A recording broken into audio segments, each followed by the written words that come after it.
আমি একটি বিচার চাই, সারা দেশে শান্তি নাই, দর্শনকারীর বিচার চাই। সারা দেশে শান্তি নাই, দর্শনকারীর বিচার চাই। কেন দেশে দর্শন, চাঁদাবাজ, সন্ত্রাসী এসব করে বেড়াইতেছে? এটি কি পুলিশ প্রশাসন দেখে না? এই দেশে সরকার কি দেখে না?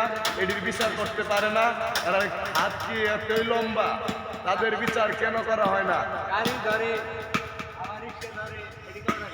আপনারাই বলুন, দর্শনকারীর কি বিচার? একদম কালাস।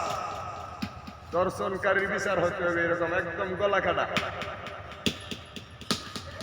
কারণ দেশে কি এতই অভাব পড়ছে?